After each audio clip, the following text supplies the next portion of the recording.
Hai sobat-sobatku, selamat datang di channel RL1221. Sebelum kita melanjutkan alur cerita novelnya, jangan lupa di like and subscribe ya. Terima kasih. Bab 349 sampai dengan 351. Apakah kamu ingin marah? Begitu kata-kata ini keluar, semua orang tercengang. Mereka dapat memindahkan ke istana Uwana dan biaya kamar dibebaskan. Apakah karena Peter? Kenzo mengerutkan kening, benar-benar ragu-ragu di dalam hatinya. Dia baru saja kembali dari luar negeri. Meskipun kondisi keluarganya baik, dia benar-benar tidak mengenal direktur utama Hotel Andros Lakeside. Saat ini, Peter mengatakan dengan yakin, membuat dia benar-benar mempercayainya di dalam hatinya. Peter, kamu berani mengatakan itu? Harga dirimu, seorang lumpuh. Harga diri apa yang kamu miliki? Reagan mencibir, menunjuk ke arah Peter dan berteriak. Reagan, apa maksudmu? Bicaralah dengan hormat. Abigail mengerutkan kening dan membentak Reagan. Hehe, jika kamu ingin orang lain menghormatimu, maka kamu harus melakukan sesuatu untuk membuat orang lain menghormatimu. Reuni kelas kita, tidak apa-apa jika dia ikut makan dan minum. Kak Kenzo punya uang dan tidak keberatan memesan 2 piring lagi. Tapi Hotel Andros Lakeside, karena Kak Kenzo mereka memberi kita perlakuan seperti ini. Peter tidak mengatakan yang lain selain memuji dirinya sendiri. Bagaimana dia memiliki kemampuan itu? Reagan mengulurkan tangan dan memukul meja, mengarahkan jarinya ke Peter dan mencibir. Bukankah begitu? Lydia juga perlahan melipat tangannya dan berkata sambil tersenyum. Berpikir bahwa dirinya mengendarai BMW seri 5 dan menganggap bisa menjadi tamu VVIP kemanapun dia pergi. Aku baru saja melihat tempat parkir di luar. BMW seri 5 adalah tingkat paling rendah, kan? Berdasarkan ini, harga diri apa yang bisa diberikan hotel padamu? Walaupun kamu mau memberikannya, tentu saja untuk Kak Kenzo yang mengendarai mobil sport, kan? Reagan dan Lydia saling bersahutan, meremehkan Peter. Beberapa siswa lain, meskipun mereka tidak berbicara, menganggukkan kepala. Dari segi identitas, Kenzo adalah dokter yang baru kembali dari luar negeri dan kondisi keluarganya cukup baik. Bahkan ketika dia datang ke sini hari ini, Kenzo mengendarai mobil sport Maserati seharga miliaran. Bahkan jika hotel ini hormat dan sopan, itu harus hormat dan sopan kepada Kenzo. Untuk Peter, dia hanya mengendarai BMW. Apalagi yang dia miliki selain mobil ini? Dia bahkan tidak memiliki pekerjaan yang layak, hanya seorang cacat yang menumpang hidup dengan Abigail. Mendengar apa yang dikatakan Reagan, beberapa keraguan yang muncul di hati Kenzo langsung sirna. Dia juga banyak mendengar dari Reagan tentang Peter dan Abigail. Selama 2 tahun, Peter hidup dan menunggu mati, mengandalkan Abigail untuk merawatnya. Sampah tingkat rendah seperti itu, jika tidak mengandalkan Kenzo, mungkin tidak akan memenuhi syarat untuk makan di tempat seperti ini selama sisa hidup saya. Apa masih mau membahas soal harga diri di sini? Itu hanya lelucon besar. Peter, apa yang kamu bicarakan? Kamu tahu bahwa mereka suka mencari-cari kesalahanmu, tetapi kamu tetap membiarkan mereka mencari-cari kesalahanmu dengan sengaja. Abigail juga menggelengkan kepalanya tanpa daya dan dengan lembut menarik lengan baju Peter. Jika kamu tidak percaya padaku, panggil saja pelayan dan tanyakan. Menghadapi serangan dari semua orang, wajah Peter tetap tidak berubah. Ini seperti menonton sekelompok badut menampilkan perannya. Apakah kamu layak? Jika kamu ingin makan, makanlah apa adanya. Kenapa harus ada kamu di mana-mana? Kak Kenzo, kamu tidak tahu. Terakhir kali aku mengundang teman sekelasku untuk makan malam, dia juga pergi. Ebet menyinggung kakak di jalanan. Awalnya, aku bisa menyelesaikannya. Tapi Peter menyinggungnya lagi dengan satu kalimat. Kami hampir tidak bisa keluar. Jangan pedulikan dia, ini penyakit gila. Reagan mendengus dingin, lalu tersenyum pada Kenzo. Yah, aku bisa melihat bahwa dia memang sedikit tidak normal. Dalam pengalaman medisku, dia seharusnya ada sedikit. Kenzo mengangguk dengan sungguh-sungguh, lalu menunjuk ke pelipisnya. Hahaha. Semua orang tertawa terbahak-bahak. Kenzo, Reigan, sudahlah. Judith mengerutkan kening dan berbicara kepada mereka berdua. Haha, ayo pesan makanan. Reigan bisa membalas Peter. Itu menyenangkan baginya. Abigail merasa sedikit tidak nyaman, tapi tetap berpikir, biarkan Kenzo membantu Peter melihat kakinya.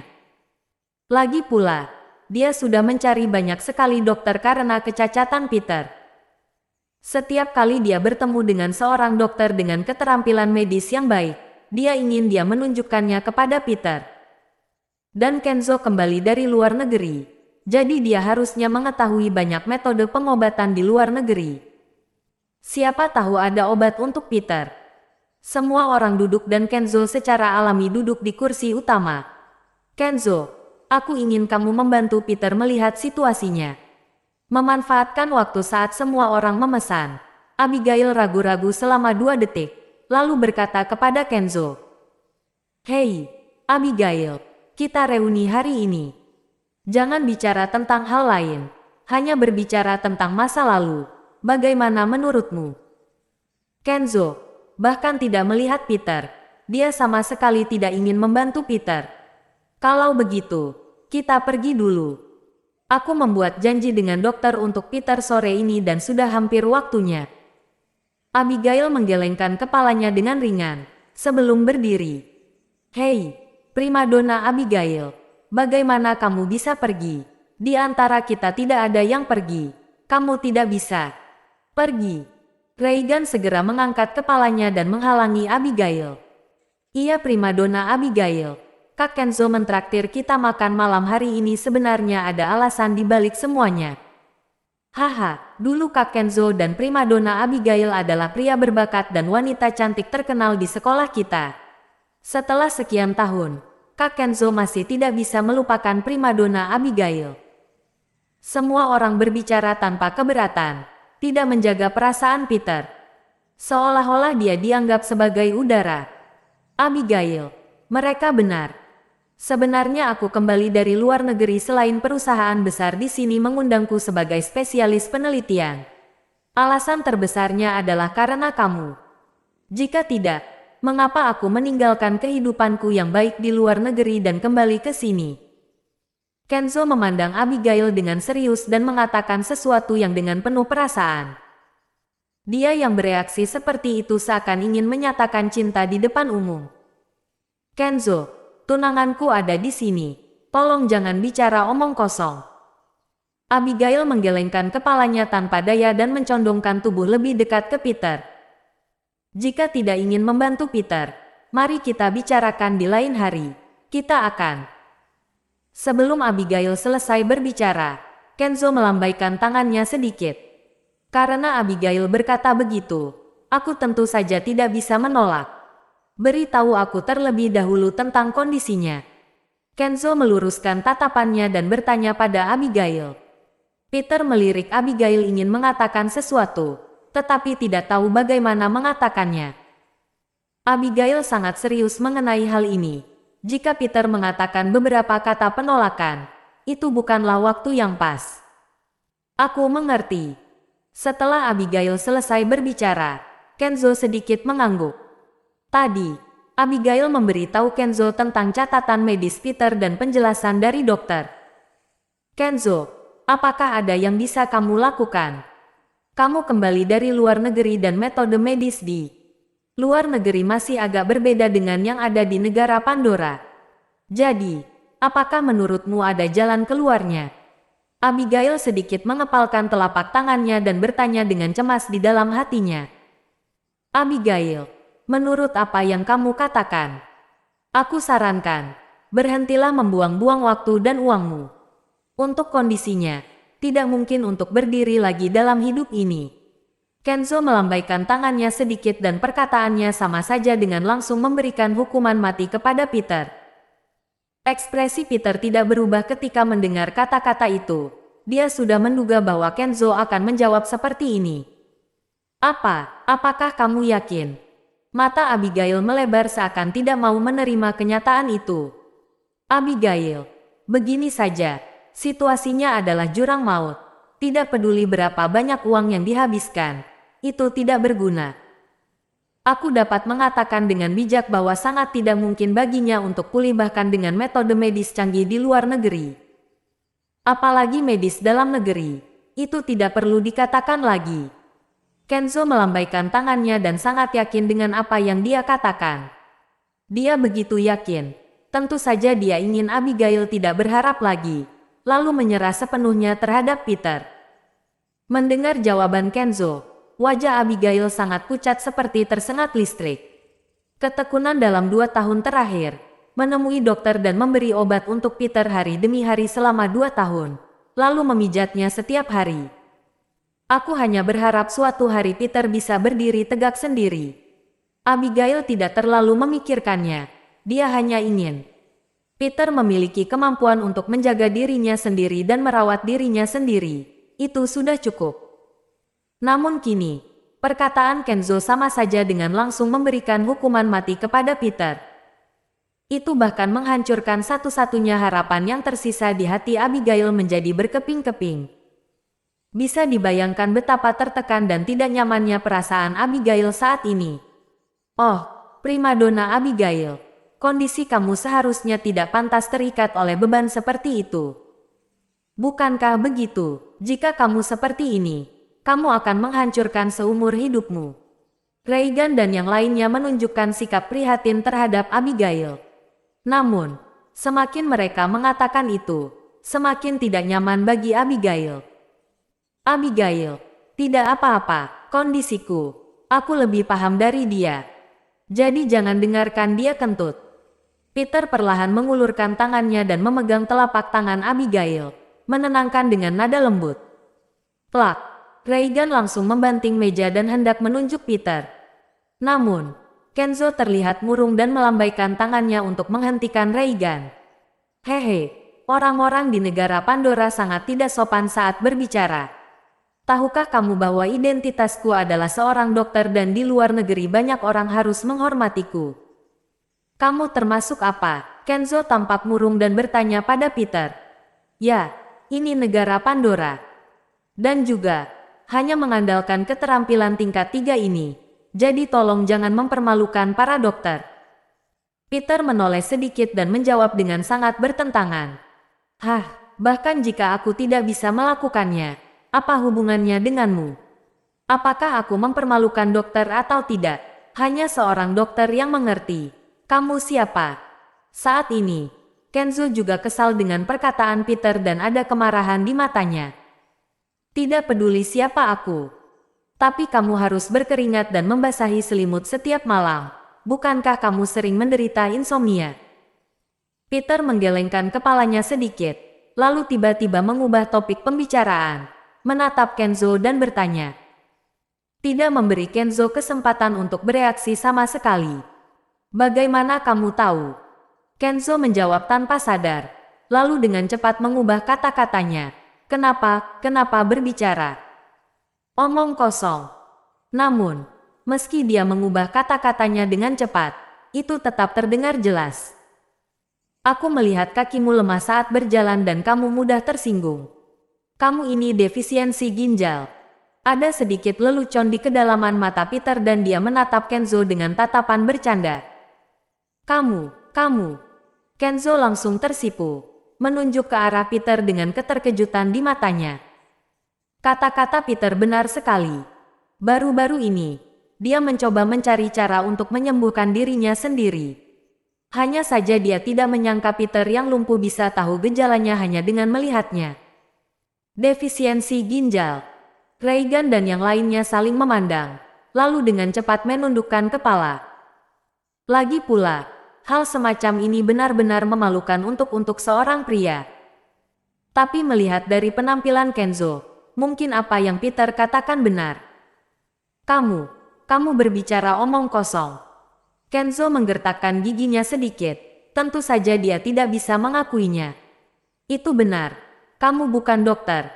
Omong kosong apa yang kamu bicarakan? Kak Kenzo adalah seorang dokter medis. Jika dia memiliki masalah fisik, bukankah dia akan menyembuhkan dirinya sendiri? Seperti biasa, Reagan dan yang lainnya membantu Kenzo berbicara. Peter menggelengkan kepalanya sedikit, mengambil menu makanan dan melihatnya sekilas. Lidah buaya vanila ini lumayan bagus. Bagaimana kalau sepiring untukmu? Peter membolak-balik menu dan dengan santai menyebutkan beberapa hidangan. Tapi setiap kali dia mengucapkan satu makanan, wajah Kenzo semakin murung. Hidangan yang dipesan Peter semuanya adalah makanan dingin. Orang dengan defisiensi ginjal benar-benar banyak pantangan. Kamu, Kenzo merasa dipermalukan. Wajahnya memerah. Dia tidak menyangka dari segi keterampilan medis, Peter masih bisa mengendalikannya. Yang lain juga tidak bodoh. Melihat ini, mereka secara sadar mengerti apa yang terjadi. Apa yang Peter katakan mungkin benar. Apakah si lumpuh ini benar-benar tahu tentang medis? Semua orang berpikir seperti ini. Reagan memutar matanya.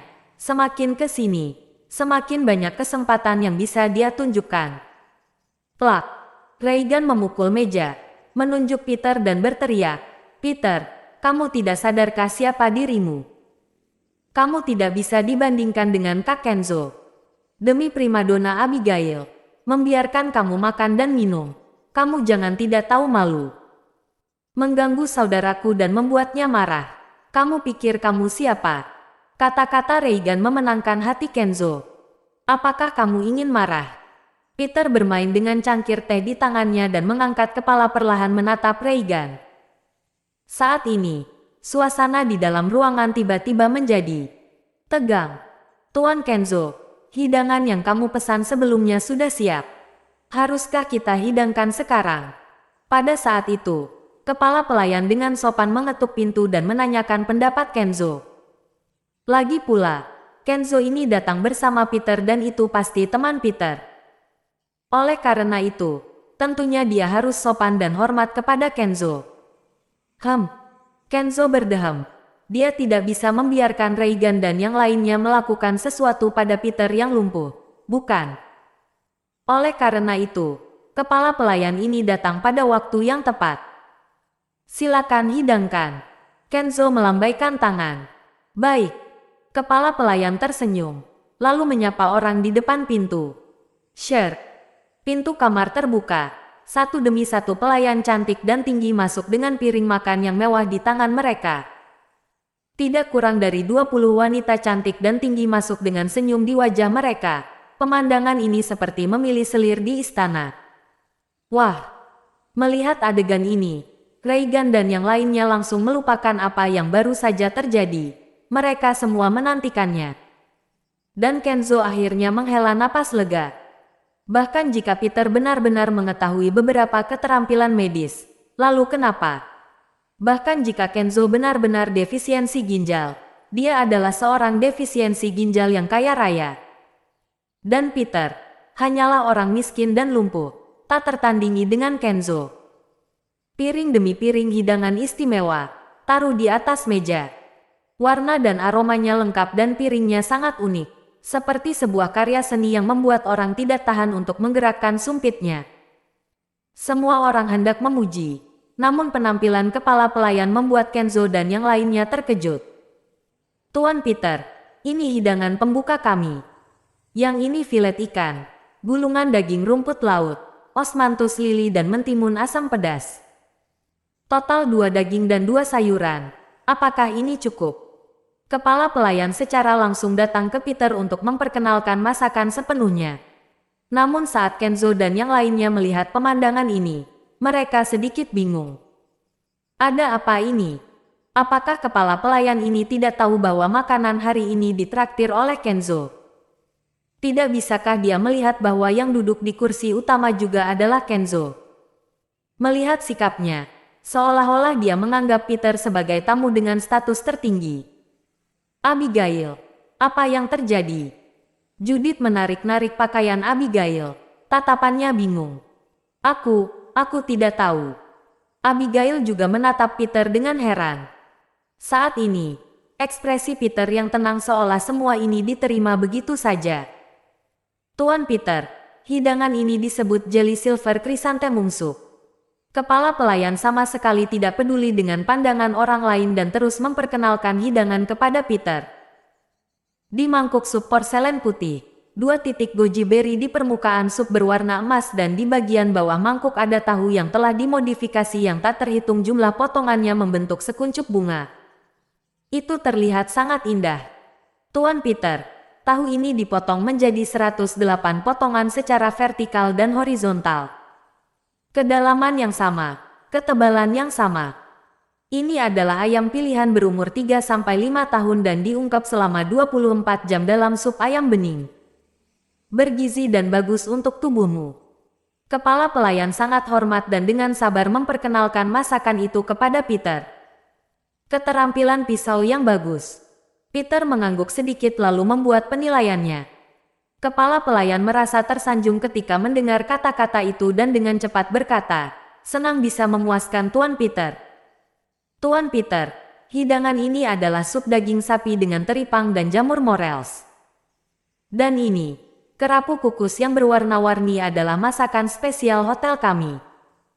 Kepala pelayan sangat sabar, menjelaskan kepada Peter dengan hati-hati dan pelayanannya sangat baik. Hanya saja dia tidak menyadari bahwa wajah Kenzo dan yang lainnya semakin murung. "Hei, begini." Reagan menepuk meja, mengerutkan kening dan berkata, "Apa maksudmu? Dengan siapa kamu memperkenalkan hidangan itu?" Yang lain juga terlihat tidak senang. Apakah kepala pelayan ini buta? Bahkan tidak berpikir untuk memperkenalkan dengan yang lain, tetapi malah memperkenalkannya kepada orang cacat yang berstatus paling rendah, yang hanya datang untuk numpang makan. Kenapa? Pria tampan ini apa ada masalah? Kepala pelayan mengangkat kepalanya dengan ragu. Menatap Reagan dan bertanya, "Apakah kamu tidak tahu siapa yang mentraktir hari ini? Apakah kamu tidak tahu siapa yang memiliki status tertinggi di sini?" Reagan menepuk meja lagi, berkata dengan nada dingin, Aku tahu. Tentu saja Tuan Peter yang memiliki status tertinggi." Kepala pelayan terdiam sesaat, lalu langsung mengatakannya. Plak, plak. Tepat ketika Reagan hendak berbicara, Peter mengulurkan telapak tangannya dan menepuknya 2 kali perlahan. Sher, sher. Hampir 20 pramusaji cantik yang datang mengantarkan makanan semuanya berdiri di belakang Peter. Pemandangan itu seperti bintang mengelilingi bulan, lebih seperti bersikap sopan kepada seorang kaisar. Di bawah pengaruh hampir 20 orang ini, seluruh aura Peter tampaknya telah mengalami perubahan yang mengguncang bumi. Baru saja, siapa yang kudengar mengatakan bahwa dia ingin marah? Kamu, ya. Peter menoleh perlahan, menatap Reagan. Aku. Reagan tertegun. Kamu, bukan. Peter menoleh ke Ebet lagi. Kak Peter, aku tidak mengatakan sepatah kata pun. Ebet berdiri dan menjelaskan seolah-olah dia sedang terkejut. Atau kamu? Peter menoleh sedikit lagi, menatap lurus ke arah Kenzo dengan tatapan seperti kilat. Momentum pembunuhan yang sengit dari 8 tahun pertempuran di medan perang tiba-tiba pecah pada saat ini. Membuat hati Kenzo bergetar dan ketakutan muncul di matanya.